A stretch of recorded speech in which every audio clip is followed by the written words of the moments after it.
जय श्री राम।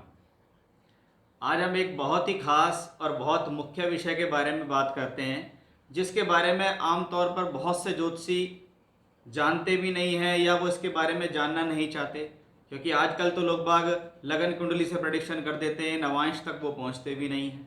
जो नवांश तक पहुंच जाते हैं तो वो अन्य वर्ग कुंडलियों तक भी पहुंच जाते हैं। यानी वर्ग कुंडलियों का बहुत ज़्यादा महत्व होता है किसी भी व्यक्ति विशेष के जीवन में। जब हम रिसर्च में पढ़ रहे थे तो हमारे गुरु श्री के.एन. राव जी ने हमें ये फॉर्मूला दिया, जिसको उन्होंने कहा कि भी बहुत से फॉर्मूले होते हैं किसी भी कुंडली में कौन सी दशा में कौन सा काम होने वाला है।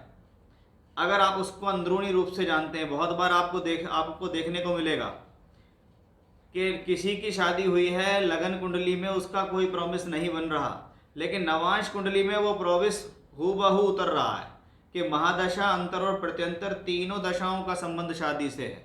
और आप उसको कहाँ ढूंढते हैं? लगन में। और आप लगन में देख के क्या कहेंगे? अभी इसको शादी का समय नहीं चल रहा, लेकिन साल 6 महीने में उसका रिश्ता पक्का होता है और शादी हो जाती है, क्योंकि नवांश कुंडली में वो चीज़ क्लियर कट निकल कर आती है। उसी से जुड़ा हुआ एक और महत्वपूर्ण भाग है जिसको हम कहते हैं राशि तुल्य नवांश। यानी राशि चार्ट हमारा लगन का जो चार्ट होता है, तुल्य मतलब उसकी तुलना, नवांश हम राशि चार्ट की तुलना नवांश से कर रहे हैं। और हम यहाँ पर ये देखने की कोशिश कर रहे हैं कि प्लैनेट्स को हम नॉर्मली क्या देखते हैं? हम सबसे पहले देखते हैं लगन कुंडली में ग्रह कहाँ बैठा है, कैसा है। फिर उसका बल देखने के लिए हम देखते हैं कि वो नवांश में कैसा है, स्वराशि का है, मित्र है, नीच हो गया, अच्छा नहीं हुआ, खराब हुआ, कैसा हुआ, तो उसका एग्जैक्ट बल हमें मिल जाता है। इसलिए बहुत बार हमने देखा है कि किसी का उच्च का प्लेनेट लगन कुंडली में है, वो नवांश में नीच का हो गया, तो वो कहता है जी मेरी दशा तो उच्च के प्लेनेट की चल रही है, लेकिन रिजल्ट मुझे नहीं मिल रहे, क्योंकि उसका बल नवांश में कमजोर हो गया। ऐसे ही एक और टेक्निक है हमारे पास, जो है राशि तुल्य नवांश, कि हमें यहाँ पर ग्रहों का अंदरूनी बल राशि तुल्य नवांश से भी देख लेना चाहिए, क्योंकि इससे भी हमारे बहुत सारे अच्छे रिजल्ट निकल जाते हैं। और ये बहुत यूनिक मेथड है और बहुत इजी भी है, क्योंकि बहुत बार आपको ऐसा मिलेगा कि कोई काम हुआ लेकिन उस दशा का संबंध आया तो नहीं, फिर आपको लगेगा पता नहीं सूर्य की दशा में यह काम क्यों हो गया, ऐसी क्या खास बात है कि सूर्य की अंतरदशा या प्रतंत्र में यह काम हुआ, जबकि इसका संबंध वहां से तो हुआ नहीं।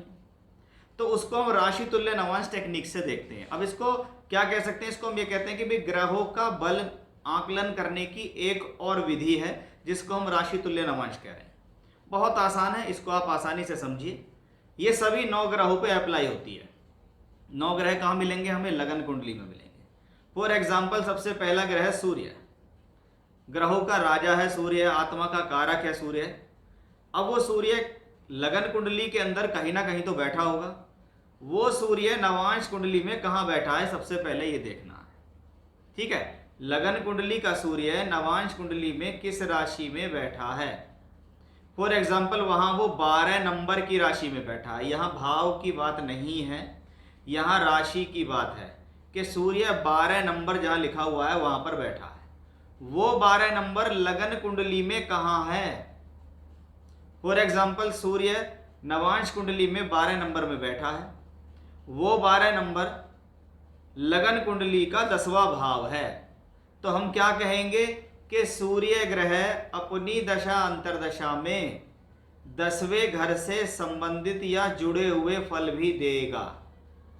चाहे लगन कुंडली में सूर्य का दशम भाव से संबंध ना भी हो, जैसे मान लीजिए लगन कुंडली में सूर्य बैठा है, मान लीजिए 8वें घर के अंदर। अब 8वें घर में बैठा है, उसका 10वें घर से तो कोई संबंध नहीं है, तो आप क्या कहेंगे? भाई कर्म तो इसका कुछ होता दिखाई नहीं दे रहा। वो सूर्य नवांश में मीन राशि में चला गया, और जो वो मीन राशि है वो लगन कुंडली की 10वें नंबर की राशि है, 10वें भाव में पड़ी हुई है। तो हम क्या कहेंगे? सूर्य का अंदरूनी रूप से कनेक्शन बन गया कि सूर्य ग्रह अपनी दशा अंतरदशा में हमको क्या देगा? कर्म कार्य क्षेत्र से संबंधित कुछ काम देगा, लाभ देगा, नौकरी लगाएगा, कुछ फायदा देगा। तो ये एक बहुत बढ़िया टेक्निक है, जिसको हमने एक नहीं बहुत सारे चार्ट्स पे लगा के देखी है। इसके लिए करना यही होता है कि सभी 9 ग्रहों को उतार के देख लो आप, और फिर उसको एग्जाम्पल के तौर पे देखो। फॉर एग्जाम्पल, शादी हुई। अब शादी के लिए 3 चीज आपके पास जरूर होंगी: महादशा, अंतर और प्रत्यंतर। अब शादी हुई है तो उसको क्या करोगे आप? लगन कुंडली में 7वें भाव से संबंध बना के देखेंगे। नवांश कुंडली में लगन और सप्तम भाव से संबंध बना के देखेंगे।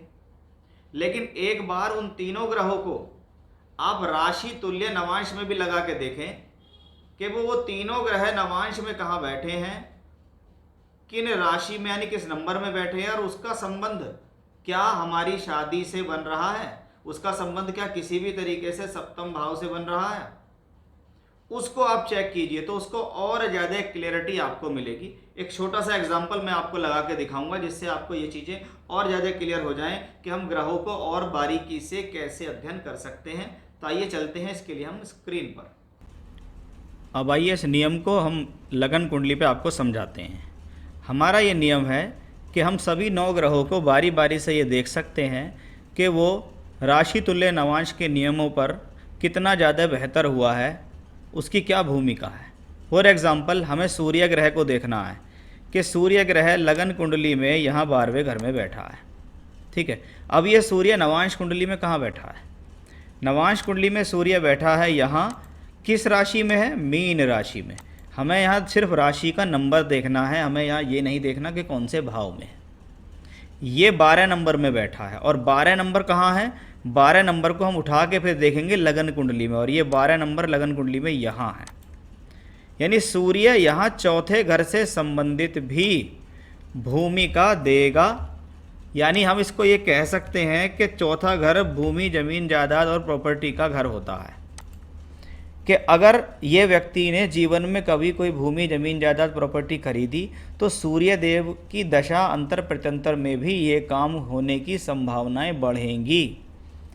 यानी सूर्य इस काम को करा सकते हैं। अब लगन कुंडली में अगर आप देखो तो सूर्य ग्रह ऑलरेडी यहाँ बृहस्पति जो कि चौथे घर के मालिक हैं उनकी राशि में है। यानी ये एक डबल श्योरिटी है कि सूर्य की दशा में प्रॉपर्टी खरीदी जाएगी। सूर्य की चाहे अंतर हो या प्रत्यंतर हो या महादशा हो, उसमें प्रॉपर्टी का योग बनेगा। ये लगन कुंडली से और राशि तुल्य नवांश दोनों से और ज़्यादा क्लियर हो गया।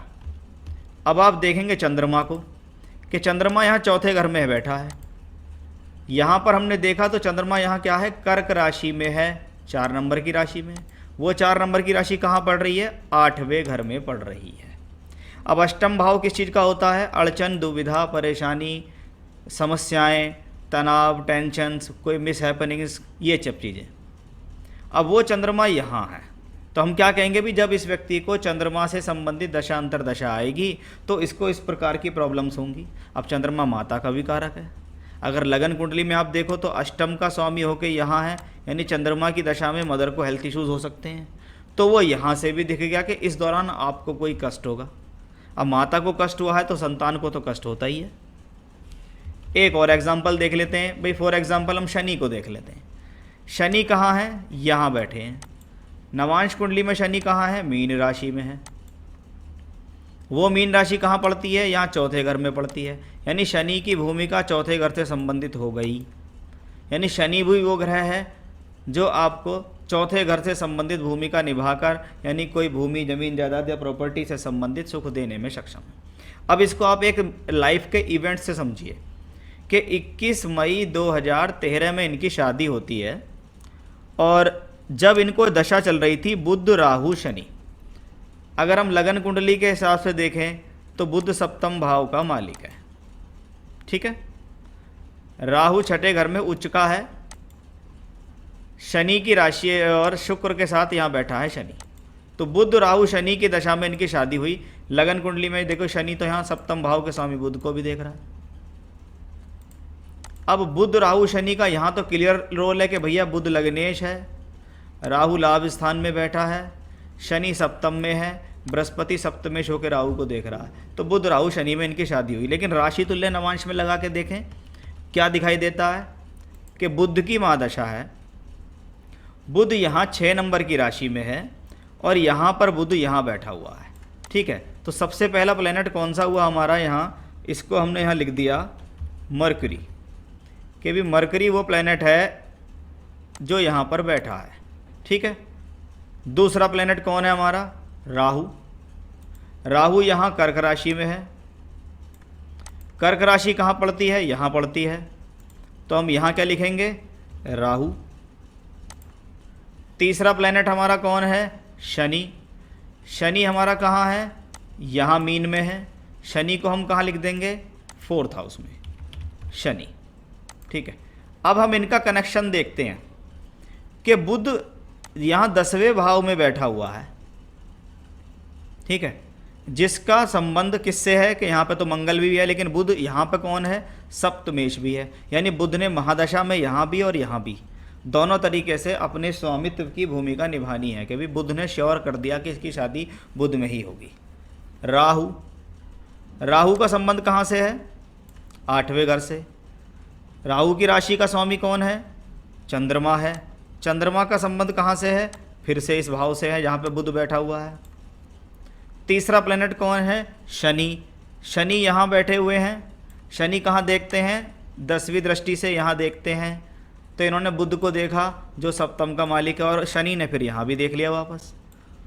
तो इसको क्या कहते हैं, एक श्योरिटी है कि भाई हमने बुध राहु शनि में प्रेडिक्शन कर दी कि भाई आपकी बुध राहु शनि में शादी के योग बनते हैं, या आपकी शादी इस दौरान हो जाएगी। क्योंकि भाई बुध राहु शनि कब से कब तक है, मार्च से जुलाई। तो आप क्या कहोगे जी, मार्च से जुलाई के बीच में शादी हो जाएगी, क्योंकि हमने इसको नवांश में भी लगा के देख लिया, लगन में भी लगा के देख लिया, और राशि तुल्य नवांश में भी देख लिया। तो इस तरीके से आप ग्रहों का बल देखेंगे कि इंटरलिंकिंग डेस्टिनी क्या, इसको क्या है, एक शॉर्ट है कि हमें लगन से भी दिख गया, हमें नवांश से भी दिख गया, चलो एक बार राशि तुल्य नवांश से और देख लेते हैं, हमें और ज़्यादा श्योरिटी हो जाएगी। तो ये भी बड़ा एक खास टॉपिक है। तो जो लोग ज्योतिष को पढ़ते हैं, जानते हैं, उस पर रिसर्च करते हैं, या उनको समझना है कि हमारे प्लेनेट के अंदर और कितनी स्ट्रेंथ है, वो हमारे कहाँ से लिंक हो रहा है, तो हम कह सकते हैं कि भी वो राशि तुल्य नवांश का भी प्रयोग आप लोग कर सकते हैं। बहुत ही अद्भुत टेक्निक है ये, और इसका यूज़ कीजिए, इसके अच्छे रिजल्ट मिलते हैं। हम लोग तो इसका यूज़ करते ही हैं। बने रहिएगा इसी प्रकार से, क्योंकि अभी बहुत कुछ नवांश कुंडली के बारे में बाकी है जो हम आपको आगे भी देंगे। जय श्री राम।